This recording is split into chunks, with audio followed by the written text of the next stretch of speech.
Hello everyone, welcome back to my channel. If you're new here, it is important to know that I'm here to help you prepare for your IELTS speaking exam with tips, strategies, and sample answers. In today's video, we're going to dive into an important cue card topic that many of you might get in the exam. I'll be sharing a well-structured response that you can use as a guide to prepare your own answer. So, if you're aiming to score high in the speaking section, make sure to watch till the end and don't forget to take notes. Please subscribe our channel for latest cue cards. Talk about a thing you complained about something, but finally got a good result. What did you complain about? Who you complained to? When it happened?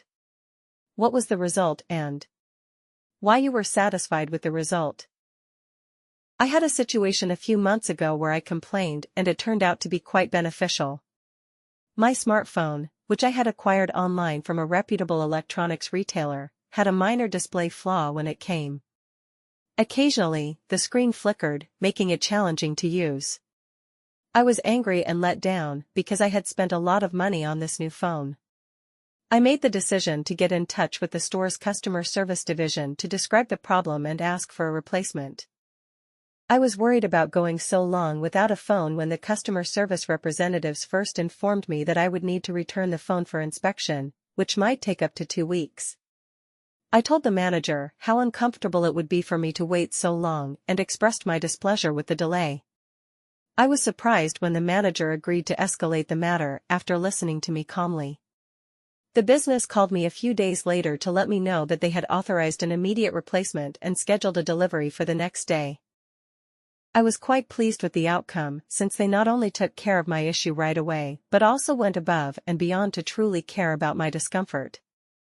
I learned from this experience how important it is to voice issues in a calm manner and how businesses can occasionally be quite understanding when they sense that a consumer is truly dissatisfied.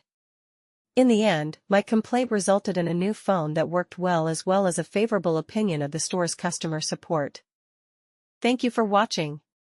If you found this video helpful, don't forget to like, share, and subscribe for more tips and resources on mastering English. Leave a comment below with any questions or topics you'd like me to cover next. Good luck with your IELTS preparation, and see you in the next video.